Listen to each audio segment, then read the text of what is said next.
মধ্যপ্রাচ্যে গত কয়েক দশক ধরে যুক্তরাষ্ট্র ও ইসরায়েলের নীতির বিরুদ্ধে দৃঢ় অবস্থান নিয়ে আসছে ইরান। এই অবস্থানের কারণে দেশটি দীর্ঘদিন ধরে অর্থনৈতিক নিষেধাজ্ঞা, কূটনৈতিক চাপ ও সামরিক হুমকির মুখে রয়েছে। বিভিন্ন সময়ে পরিস্থিতি সরাসরি সংঘাতের দিকেও গড়িয়েছে। তবে এসব চাপের মধ্যেও যুক্তরাষ্ট্রের কাছে মাথা নত না করার নীতিতেই অটল থেকেছে তেহরান। নিজেদের সার্বভৌমত্ব ও নীতিগত অবস্থান রক্ষায় আপোস না করার কথা বারবার জানিয়ে এসেছে দেশটির শীর্ষ নেতৃত্ব। সম্প্রতি যুক্তরাষ্ট্র ও ইরানের মধ্যে উত্তেজনা আবারও চরমে পৌঁছেছে। পরমাণু কর্মসূচি ও ক্ষেপণাস্ত্র উন্নয়ন সীমিত করতে ইরানের উপর চাপ বাড়াচ্ছে ওয়াশিংটন। একাধিকবার সামরিক পদক্ষেপের হুমকিও দেয়া হয়েছে।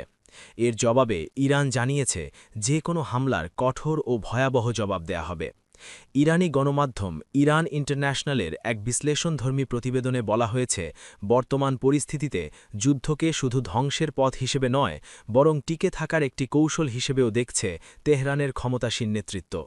তাদের মতে, যুক্তরাষ্ট্রের সঙ্গে আলোচনায় বসা মানেই একের পর এক ছাড় দিতে বাধ্য হওয়া, যা শেষ পর্যন্ত ইরানের কৌশলগত শক্তিকে দুর্বল করে দিতে পারে।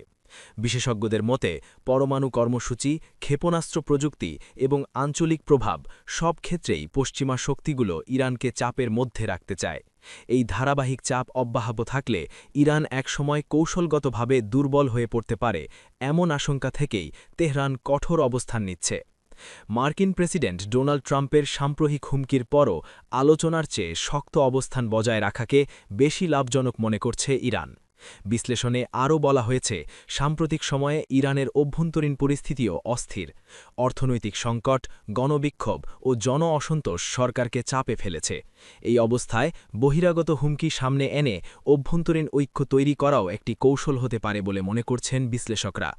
প্রতিবেদনে আরও উল্লেখ করা হয়েছে, ইরান মনে করছে যুক্তরাষ্ট্র এখন দীর্ঘস্থায়ী স্থলযুদ্ধে জড়াতে আগ্রহী নয়। সম্ভাব্য সংঘাতে যুক্তরাষ্ট্র বিমান হামলা বা সাইবার আক্রমণের পথ বেছে নিতে পারে, তবে সরাসরি স্থলবাহিনী পাঠানোর সম্ভাবনা কম। আর স্থলযুদ্ধ না হলে ইরান সরকার নিজেদের টিকিয়ে রাখতে পারবে বলেই ধারণা করছে তেহরান।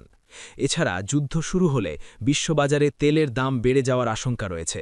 এতে মধ্যপ্রাচ্যে যুক্তরাষ্ট্রের মিত্র দেশগুলো অর্থনৈতিক ও নিরাপত্তাজনিত চাপে পড়তে পারে, যা যুক্তরাষ্ট্রকে পিছু হটতে বাধ্য করতে পারে বলে মনে করছে ইরান।